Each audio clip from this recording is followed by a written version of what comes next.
సరే, ఇవాళ మనం ఒక చాలా ఇంట్రెస్టింగ్ టాపిక్ గురించి మాట్లాడుకుందాం. అదేంటంటే స్మార్ట్ ఫోన్ కొనడం. ముఖ్యంగా స్టూడెంట్స్కి ఏది సరైన ఎంపిక? చూడండి, మన చుట్టూ అందరూ అంటుంటారు కొత్త ఫోన్ అంటే లేటెస్ట్, ఖరీదైనదే ఉండాలి అని. అది మన స్టేటస్ సింబల్ అని ఫీలవుతాం. కాని ఒక్కసారి ఆలోచించండి, నిజంగా అది అవసరమా, లేక కేవలం ఒక టూలా? సరే, ఫస్టు అసలు ఈ ఫ్లాగ్షిప్ ఫోన్లకి మనం ఎందుకు అంతలా అట్రాక్ట్ అవుతామో చూద్దాం. మనందరి కల కదా, చేతిలో లేటెస్ట్ ఐఫోన్, లేదా ఆ కొత్త శాంసంగ్ ఫోల్డబుల్ ఫోన్, లేదంటే టాప్ అండ్ వన్ప్లస్. చాలామంది స్టూడెంట్స్కి ఇదొక పెద్ద ప్రెషర్. మంచి ఫోన్ ఉంటేనే ఒక సోషల్ స్టాండింగ్ వస్తుందని ఫీలవుతుంటారు. నిజానికి ఇది మన అవసరం కంటే ఫ్రెండ్స్ సర్కిల్లో ఉండే ప్రెషర్ వల్లే ఎక్కువ జరుగుతుంది. వాళ్ళ దగ్గర ఉంది, మన దగ్గర లేకపోతే ఎలా అనిపిస్తుంది? అందుకే అంటారు, ఇదొక ఎలుకల పరుగులాంటిదని. పక్కన ఫ్రెండ్ దగ్గర ఉందని మనక్కూడా కావాలనిపిస్తుంది. అంతే. కాని ఇక్కడ ఒక ఇంట్రెస్టింగ్ పాయింట్ ఉంది. అసలీ లక్షలు పెట్టే ఫోన్లు నిజంగా స్టూడెంట్స్ కోసం తయారు చేశారా? ఆ రియాలిటీ ఏంటో చూద్దాం. చూడండి, ఈ ఫ్లాగ్షిప్ ఫోన్ల టార్గెట్ ఆడియన్స్ ఎవ్వరు? పెద్ద పెద్ద బిజినెస్ ప్రొఫెషనల్స్, ఫిల్మ్ మేకర్స్, బాగా సంపాదించే ఎగ్జిక్యూటివ్స్. మరి ఒక స్టూడెంట్ అవసరాలేంటి? ఆన్లైన్ క్లాసులు, సోషల్ మీడియా, కొంచెం గేమింగ్, ఫ్రెండ్స్తో కమ్యూనికేషన్. రెండిటికీ అసలు సంబంధమే లేదు కదా. మీరెప్పుడైనా యాడ్స్ గమనించారా? పెద్ద పెద్ద ప్రొఫెషనల్స్ చేతిలో ఈ ఫ్లాగ్షిప్ ఫోన్లు చూపిస్తారు, కానీ క్లాస్ రూంలో కూర్చున్న స్టూడెంట్స్ చేతిలో కాదు. అక్కడే మనకు క్లారిటీ వచ్చేయాలి, ఈ ప్రోడక్ట్ ఉద్దేశానికి ఒక స్టూడెంట్ లైఫ్ స్టైల్కి అస్సలు పొంతనలేదని. సరే, ఫ్లాగ్షిప్ వద్దంటున్నారు. మరి ఏది బెస్ట్ ఆప్షన్? తెలివైన ప్రత్యామ్నాయమేంటి? ఆ 25,000 రూపాయల స్వీట్ స్పాట్ గురించి ఇప్పుడు చూద్దాం.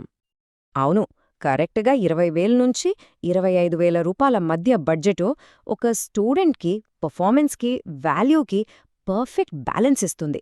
ఇదే స్మార్ట్ చాయిస్. ఏ బడ్జెట్లో ఏవో కాంప్రమైజ్ అవ్వాలని అనుకోవద్దు. మనకు కావాల్సిన అన్ని మోడర్న్ ఫీచర్లు వచ్చేస్తాయి. చూడండి, ఫ్యూచర్ కోసం 5G కనెక్టివిటీ, మంచి విజువల్స్ కోసం AMOLED స్క్రీన్, స్మూత్ ఎక్స్పీరియన్స్ కోసం 120 హెర్ట్జ్ రిఫ్రెష్ రేట్, గేమింగ్కి పవర్ఫుల్ ప్రాసెసర్, ఇంకా రోజంతా వచ్చే మంచి బ్యాటరీ లైఫ్. ఇంకేం కావాలి? అంతేకాదు, ఈ రేంజ్లో తీసుకున్న ఫోన్ కనీసం ఒక 3-4 సంవత్సరాలు ఈజీగా వస్తుంది. అంటే మీ కాలేజ్ కోర్స్ మొత్తం అయిపోయే వరకు వేరే ఫోన్ గురించి ఆలోచించాల్సిన పనే లేదు. ఇది చాలా స్మార్ట్ ఇన్వెస్ట్మెంట్ కదా. ఓకే, ఫోన్ సంగతి తేలిపోయింది. మరి ఆ మిగిలిన బడ్జెట్తో ఏం చేయాలి? దాన్ని ఎలా ఒక స్మార్ట్ ఎకోసిస్టంలాగా మార్చుకోవచ్చో ఇప్పుడు చూద్దాం. ఒక ₹1,00,000 బడ్జెట్ ఉందనుకుందాం.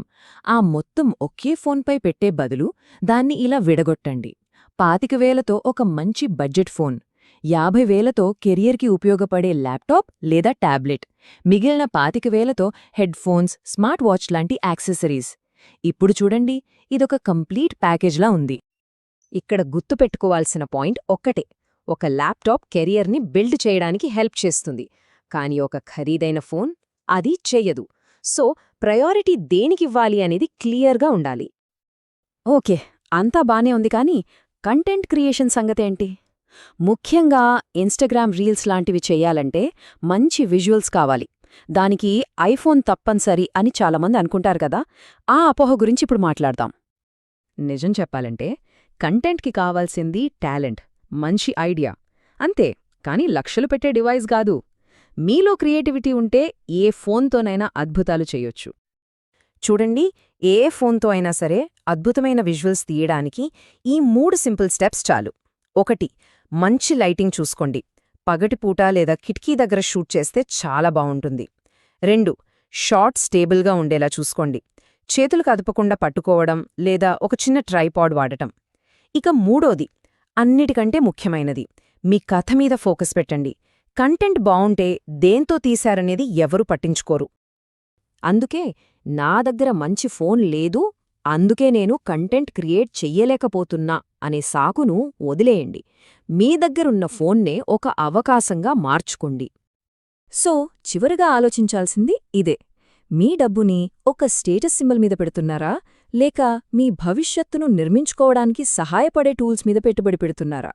ఏ ఎంపిక మిమ్మల్ని ముందుకు తీసుకెళ్తుందో మీరే నిర్ణయించుకోవాలి.